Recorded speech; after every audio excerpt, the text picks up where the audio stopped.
Episode की शुरुआत में हम देखते हैं कि कामो, इनोमाकी और फुशिगुरो हनामी से बचकर भाग रहे होते हैं और तभी इनोमाकी अपने कर्स स्पीच की मदद से हनामी के हमले को रोक देता है। कामो अपनी ब्लड मैनिपुलेशन की टेक्निक से उस पर हमला करता है जिससे हनामी को चोट आती है। तब फुशिगुरो सोचता है तो इसका मतलब ये जब से मेरे साथ लड़ रहा है इसने अपनी ताकत को अब तक छुपा कर रखा था। और तब वो तीनों फिर से भागने लगते हैं। तब कामो सोचता है इनोमाकी इसे रोकेगा और हम दोनों इस पर हमला करेंगे जिसकी मदद से हम यहाँ से भाग सकते हैं। और ये हम तब तक करेंगे जब तक हम इस वेल से बाहर नहीं निकल जाते और बाकी सभी लोगों को मिल नहीं जाते। पर पता नहीं हम ये सब कुछ कब तक करते रहेंगे। इनोमाकी की कर्स स्पीच इस पर ज्यादा असर नहीं कर पा रही है और ये हमें टीचर्स को कांटेक्ट करने भी नहीं दे रहा है। और अगर इसने इनोमाकी की कर्स स्पीच से बचने का कोई तरीका ढूंढ लिया तो हम मारे जाएंगे। हमें नहीं पता ये कर्स स्पिरिट किस चीज के पीछे पड़ा है। क्या पता जुजुत्सु टेक में किसी को इसके बारे में पता ही ना हो। और तब वो तीनों बाहर आ जाते हैं और तब फुशिगुरो अपने शिकिगामी से कहता है इनोमाकी तुम्हारे लिए इसे रोकेगा तो तुम तब उस पर हमला करना। तभी हम देखते हैं जैसे ही इनोमाकी कुछ कहने लगता है उसके मुंह से खून निकलने लगता है और हनामी उस शिकिगामी को जख्मी कर देता है। और तब कामो सोचता है इसे भी अभी रुकना था। और तभी हनामी कामो को एक मुक्का मारता है। तब फुशिगुरो कामो को नीचे गिरने से बचा लेता है और सोचता है इनोमाकी चाहे पावरफुल वर्ड्स यूज नहीं कर रहा था पर फिर भी उसके गले पर बुरा असर हुआ है। आखिरकार ये कर्स स्पिरिट कितनी पावरफुल है। तब इनोमाकी फिर से खड़ा हो जाता है और फुशिगुरो उसे रोकने की कोशिश करता है और तब इनोमाकी उस कर्स स्पिरिट को अपने कर्स स्पीड से दूर फेंक देता है और खुद भी नीचे गिर जाता है। और हम देखते हैं हनामी को उसका कोई असर नहीं होता और वो कहता है तुम इस डल ब्लेड से मुझे नहीं काट सकती। और तभी माकी उस पर हमला कर देती है जिससे उसकी तलवार टूट जाती है। और तब फुशिगुरो भी अपनी तलवार से उस पर हमला करता है और हनामी कहता है और ये तलवार अच्छी है। और तभी फुशिगुरो माकी को एक हथियार देता है और तब माकी कहती है मेरे पास इससे भी अच्छा कुछ है तो मैं तुम्हें अब बता दूं, मुझे इसे इस्तेमाल करना इतना अच्छा नहीं लगता है। और तब हमें बताया जाता है कि कर्स टूल्स वो वेपन्स हैं जिन्हें कर्सेस के अंदर डुबा कर रखा जाता है। इनकी ताकत और उनके इफेक्ट के बेस पर इन्हें भी सोर्सर्स की तरह ग्रेड्स में बांटा गया है। जितना ज्यादा कर्स वेपन का लेवल होगा उतना ज्यादा वो डैमेज देगा। तब माकी अपने स्पेशल ग्रेट कर्स टूल से हनामी को दूर फेंक देती है। तब हनामी कहता है मानना पड़ेगा ये एक अच्छा वेपन है। और तब फुशिगुरो अपने डायमंड डॉग को बुलाता है और सोचता है अगर 10 में से कोई भी शिकिगामी मरता है तो मैं उसे दोबारा कभी नहीं बुला पाऊंगा। तो उन डिस्ट्रॉयड शिकिगामी की पावर दूसरे शिकिगामीज को मिल जाती है। और तब वो डायमंड डॉग हनामी पर हमला कर देता है और तब हनामी सोचता है ये बहुत जल्दी सीखता है। इसने अभी अभी मेरी जख्मी हाथ पर हमला करने की कोशिश की। वो सॉर्सर बॉय अभी जंगल में है। और तभी माकी तलवार से हनामी पर हमला करती है और फुशिगुरो हनामी पर उसके पीछे से हमला करता है।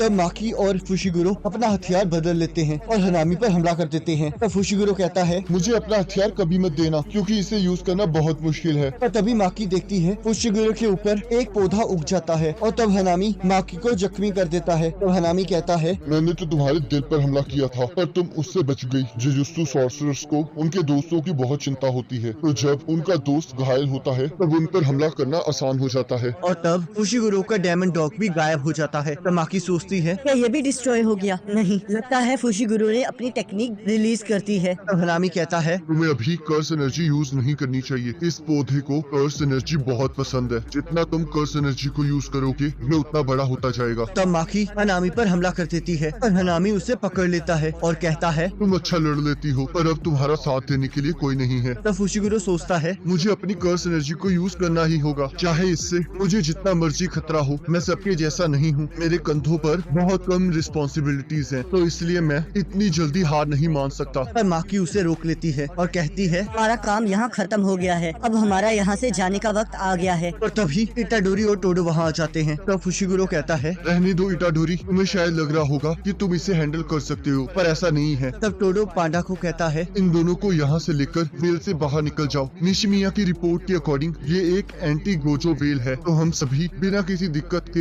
इस वेल के आर पार जा सकते हैं। तब फुशिगुरो कहता है रुको तुम भी इसे। तब इटाडोरी उसे रोक देता है और कहता है सब ठीक है। तब टोडो कहता है लगता है तुम्हें एहसास हो गया है जो लोग आगे बढ़ रहे होते हैं उन्हें कोई नहीं रोक सकता और अब इटाडोरी भी उसी रास्ते पर है। तब फुशिगुरो इटाडोरी को कहता है अगर तुम दोबारा मरे तो इस बार मैं तुम्हें खुद मार डालूंगा। और तब पांडा उन दोनों को वहाँ से लेकर चला जाता है और इटाडोरी कहता है तो लगता है अब मैं मर नहीं सकता। तब टोडो कहता है मैं तुम्हारी तब तक मदद नहीं करूंगा इटाडोरी जब तक तुम ब्लैक फ्लैश यूज करना नहीं सीख जाते। अगर तुम ऐसा ना कर पाए तो मैं तुम्हें यहाँ मरते हुए देखूंगा। तब हनामी सोचता है तो ये है सकूना की वेसल। पर ये आदमी कौन है? ये चाहे खतरनाक दिख रहा हो पर इसकी कर्स एनर्जी मुझसे कम है, पर इसके पास बहुत अच्छी टेक्निक्स हैं, तो मुझे इसका ध्यान रखना होगा। और ये ब्लैक फ्लैश है क्या? और ये मुझ पर हमला कैसे करेंगे? तब इटाडोरी कहता है तो तुम बात कर सकते हो, ये तो काफी इंटरेस्टिंग है। तो मुझे तुमसे एक बात पूछनी है, क्या तुम ह्यूमन जैसे दिखने वाले किसी कर्स स्पिरिट के साथ हो? तब हिनामी कहता है तो क्या होगा अगर मैंने हाँ कहा तो? और तब इटाडोरी हनामी पर हमला कर देता है। तब हनामी सोचता है इसके पास उस लड़की से ज्यादा पावर है, पर ये इतना भी ताकतवर नहीं है। तब इटाडोरी सोचता है इसने मेरे हमले को कमजोर समझा, तो अब मेरे पास मौका है इसे मारने का। और तब इटाडोरी उस पर अपने ब्लैक फ्लैश से हमला करने लगता है, पर वो हमला काम नहीं करता है। और तब हनामी इटाडोरी पर दोबारा से हमला करता है, पर इटाडोरी उसके हमले से बच जाता है। और तब टोडो इटाडोरी को एक थप्पड़ मारता है और कहता है दूसरा सॉर्सरर्स की मदद कर सकता है, और ये दोनों तरफ से काम करता है। एक सॉर्सरर लड़ाई में हार सकता है तो वो अपने दुश्मन को नाराज कर दे, और इसका ऑपोजिट भी पॉसिबल है। और कभी कभी सॉर्सरर अपने गुस्से के कारण हार भी सकता है, क्योंकि इसकी वजह से उनकी कर्स एनर्जी डिस्टर्ब हो जाती है। तुम्हारे दोस्त को चोट लगी है, और इससे बुरा ये हुआ है कि इन्होंने दो बेस्ट फ्रेंड की मुलाकात को डिस्टर्ब किया है। मैं समझ सकता हूँ तुम्हारे अंदर कितना गुस्सा भरा होगा, और ये गुस्सा तुम्हारे लिए बहुत ज्यादा है, तो अभी के लिए इसे दूर रखो। फिर से उसके दो थप्पड़ मारता है और कहता है तो अब तुम्हें कैसा महसूस हो रहा है? तब इटाडोरी कहता है मैं बिल्कुल ठीक हूँ, शुक्रिया मेरे न्यू बेस्ट फ्रेंड। और तब टोडो सोचता है ब्लैक फ्लैश